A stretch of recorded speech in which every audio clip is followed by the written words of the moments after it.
Weezy out of here. The dash is digi, the schedule busy. My head in a hoodie, my shorty a goodie. My cousins are crazy, my cousins like boogie. Life is amazing, it is what it should be. Been here for 10, but What is going on, guys? Putty Clips here. And today I'm going to be bringing you guys my Week 2 match for the BBR. And this week we're going to be facing off against A-Drive, coach of the New York Melmetals. So yeah, this week we get to play A-Drive, which was a little bit of a surprise to me, as we were actually supposed to play someone else for our Week 2 match, but they ended up having to drop the league due to personal issues. So A-Drive got to come in and fill in, and he actually had to use the old team before he made his transactions, as if you guys want to go check out the transactions he's made, I would recommend go checking out his channel down in the description below. But yeah, as I was saying, he had to use the old team without any of his transactions, and yeah. So let's jump into what that team actually is. And his team is Kieran Black, Cresselia, Galvantula, Nidoking, Blastoise, Drifblim, Megaseptile, Jirachi, Pangoro, Blaziken, and Togekiss. And I was really shocked to see no Cresselia this week, as I thought it could have done a lot of work against a lot of my team, but I can see why he didn't bring it, as a lot of my mons could be possible. It could be really easy for them to set up, especially like the Scizor or the Xurkitree, for example. So I can definitely see why he did not bring it. But yeah, anyways, let's jump into the 6 that I decided to bring since there's no team builder this week. So for my Xurkitree set this week, we're actually going to be bringing Z Hypnosis to possibly put something to sleep and get that +1 speed, as Xurkitree will be able to clean up this game, especially if I'm able to get webs down this game and chip down the Kyurem and the Nidoking. For my Mega Scizor set, we are actually a kind of a mixed Spidef, Fizdef set with a little bit of attack investments. We get EVs kind of going everywhere, but the main purpose of this thing is to kind of switch into the Jirachi and the possible Togekiss if he's not offensive. So, yep. For the Amoonguss, we are actually a Spidef set without AV. We're running Black Sledge because I really wanted to be able to bring the Spore this week, as it is phenomenal against the current team that he has. For the Torn T set, we're going to be bringing AV, as it's kind of my check to the Togekiss, because the Togekiss is a huge threat to my team, and I don't really have anything on my team at all that can consistently switch into the Togekiss freely. So Torn is definitely my best bet for switching into that thing. Then for my Conkeller set, we are actually bringing the exact same set as last week, because it has, once again, a really good matchup with Flame Orb and just being able to break down his team as a whole.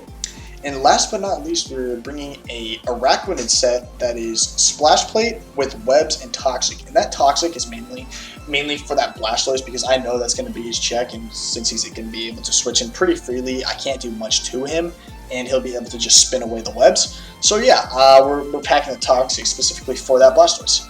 So yeah, anyways, let's kind of jump into this match. So for lead matchups, I was very sure that he was going to either lead the Galvantula or the Nidoking, and I really wanted to lead the Amoonguss specifically, because that is my set check to the Galvantula, and it's a decent check to the Nidoking, depending on the set he actually is. But that Galvantula is a really big threat to me, and I really don't want webs to go up freely against my team. So Amoonguss is going to be the lead that we decide to go with. So yeah, I'm going to go ahead and jump into the match. And like I said, make sure to check out A-Drive's channel down in the description below, as well as all the other coaches in the BBR. But like I said, we're going to go ahead and lead the Amoonguss here, as he's actually going to go ahead and lead out his Galvantula, which is perfect for us because we're able to just kind of fire off a Sludge Bomb very freely. I could have gone for the Spore, but I really wanted to get chip damage out on this Galvantula if I can. But he's going to go ahead and make the nice Volt Switch play instead of going for webs. And unfortunately for us, he's going to go straight into that Jirachi, as you guys are going to see. So the Sludge Bomb is going to have no effect. So it's an unfortunate first turn. If I would have been able to go for the Spore, I could have put this thing to sleep, which would be really nice. But it is what it is. So we're going to go ahead and switch out here, go straight into our Araquanid at this point, as I'm figuring he's going to want to go ahead and get up his rocks. And if he's going to set up his rocks, I want to go ahead and get up my webs as well, kind of forcing that Blastoise so we can get an early Toxic off on that.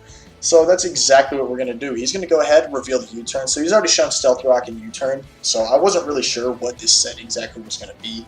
So we kind of get an idea of what it could possibly be.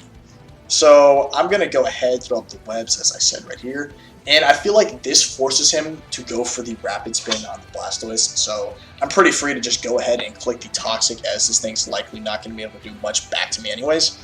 So he's going to go ahead, go for the Rapid Spin, as I'm just going to go ahead and go for the Toxic. And we land the Toxic, which is really nice because this thing can get chipped down really quickly, especially if it's forced to stay in for long periods of time, having to spin away webs and such if we're able to pressure him early on. But yeah, at this point, I really want to try and get rid of the rocks eventually, so I need to keep in mind that those rocks are up. And so at this point, I'm just going to go ahead and go into the Mungus, as he really can't do much unless he has Ice Beam, and even Ice Beam isn't going to do that much, especially if he's defensive. So he's going to go ahead and click the Toxic, which is really nice for us, as we were able to go straight into the Mungus. And at this point, he's going to go ahead and go hard into his Jirachi, and I'm just going to go ahead and double out straight into the Scizor, as I was figuring either the Togekiss or the Jirachi was going to come out. So yeah, at this point, I'm just going to go ahead and Mega Evolve. And as you guys are going to see, he is actually going to stay in with the Jirachi, which I found very interesting.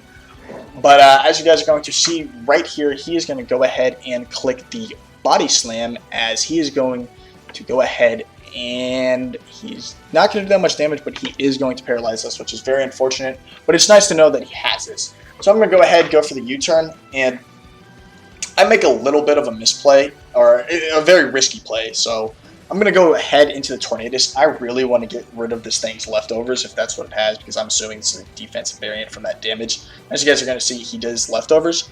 But me risking the paralysis on this play was not ideal, because this Tornadus is really important for being able to pivot later on and outspeeding his entire team, barring Scarfers.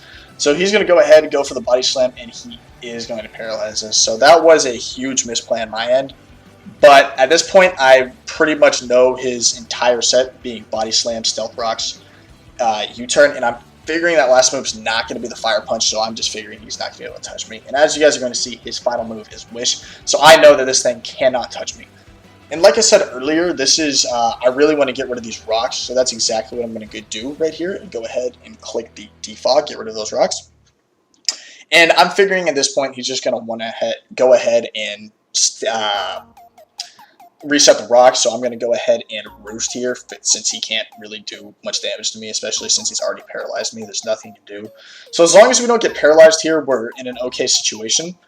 So I'm going to go ahead, click the Roost here, get back to full health, and then next turn, I'm just going to go ahead, click the Defog again, and try and keep rocks off the field for as long as I can. So as you guys are going to see here, he's actually going to go ahead and switch out, as I'm just going to go ahead, click the Defog, and try and keep rocks off the field. So yeah, as you guys are going to see, he's going to go straight into the Togekiss, and what this kind of means to me is that he's likely going to be a set that can somehow check my Scizor, meaning it has Flamethrower, Heat Wave, Fire Blast or something, and that he's probably some item that can deal with me, possibly like this BBR Berry for the Steel type attacks, or even just a lot of special Fizz Def investment, so I can't do much damage to him. So I'm going to go ahead, go out into the Tornadus here, as since I'm AV, he's really not going to be able to do a whole lot of damage to me, and that's kind of the point of bringing AV in the first place. And I'm just going to go ahead, get the momentum here, and U-turn out, as you guys are going to see. So we're going to go ahead and click the U-turn, and I'm going to go out into what I should have originally gone out into instead of the Tornadus earlier in the game, getting him paralyzed, to go out into the Conkeldurr, as I know this thing's full set, and know it's really not going to be able to do that much damage to me, and I can just go ahead and click the knockoff and take something's item. So he's going to go ahead, throw up the rocks, and I'm going to be able to click off the knockoff here, which is going to do an absolute massive amount of damage, as you guys are going to see. Bring him down to almost one shot and put him in range of a Mach Punch.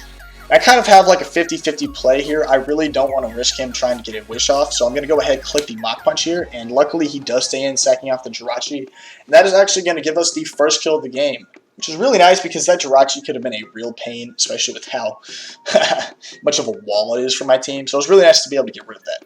But anyways, he's going to go into Togekiss here, and I'm kind of forced, I feel like, to go hard out into my Tornadus, because I really don't have a good answer to this thing.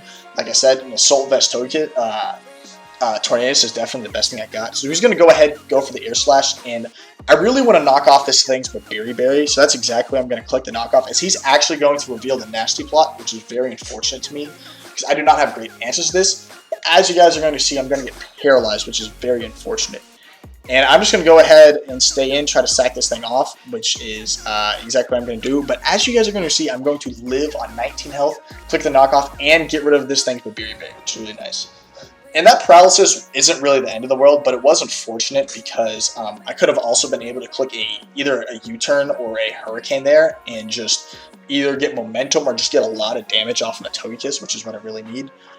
But here I'm going to make another sort of misplay. I should have gone hard into my Xurkitree here and forced this thing to switch out. But as you guys are going to see, I'm going to go ahead and click the Bullet Punch. And we're going to do a significant amount of damage, but that's only because we got the critical hit, which was really lucky for us. But like I said, I should have definitely gone hard Xurkitree there, as I could have completely forced that thing out and possibly get huge damage off on something. But yeah, anyways, at this point, I'm actually going to go out into the Xurkitree, realizing that I messed up and that this just sort of outsped and KO'd. But at this point, I'm going to go ahead and click the Hidden Power Ice because it would KO the Togekiss, and I figured he might either go into probably the Nidoking. But he actually goes into the Galvantula, which is nice for me as I know to get some damage off on this thing. And at this point, I'm kind of in a position where, well, I'm in a really bad spot. I need to try and go for game here. So I'm going to fire off the Z Hypnosis, as you guys are going to see here.